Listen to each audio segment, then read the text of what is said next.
G'day, how's it rockin'? As you may have heard, there's a bit of a youth climate summit happening up in Sydney very soon. It's called Power Shift, and it's going to be pretty big. And a few of us decided it'd be a good idea to ride to it from Melbourne. So over 16 days we're going to cover 1,000 odd kilometres, stopping in at communities along the way to find out what's happening locally and raise awareness about climate change. Hey, I'm Chris.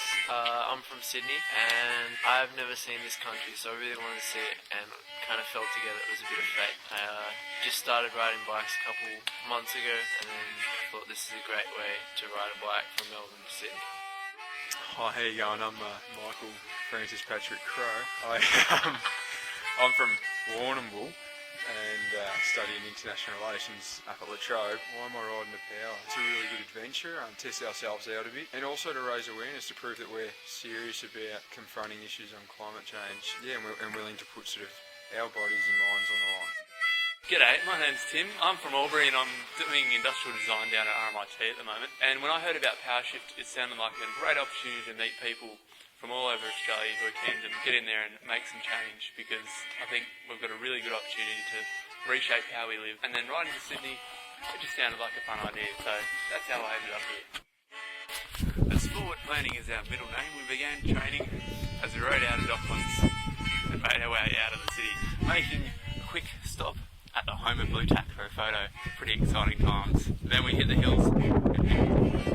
Passing through Wandon, we hit Kilmore at dusk, roaring into town. Marty and Karen from the Kilmore Scouts put us up. Lovely scout hall if you're ever in Kilmore. We'll be back after this passing truck.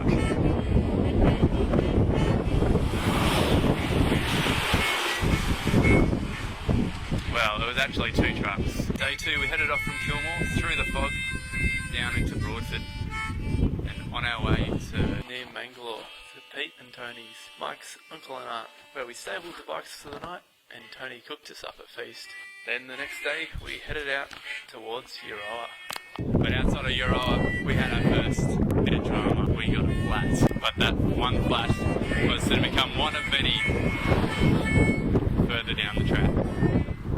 Flat fix, we rolled into Violet Town and went and visited David, who'd set up a bit of a permaculture farm. He showed us around the place, we went and fed his goats, and then had a bit of veggie soup before we headed over to the parish to meet Howard and Helen, who put us up for the night. Howard's mayor of Strathbogie Shire and Helen is Killing Heidi's mum. That night we went to the pub and met the local environment group and had a bit of a chat to hear about what's happening around the Strathbogie area. In the morning, Howard and Helen had a bit of a go at the trike, and Helen made up a flag for us.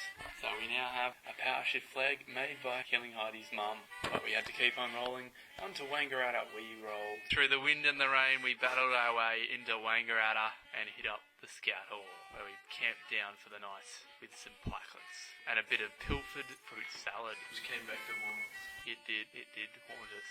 But that's for the next update. Stay tuned to the Ride to Power, pedaling to Power Shift, because there's a change coming. There's a Power Shift coming, and we're all part of it.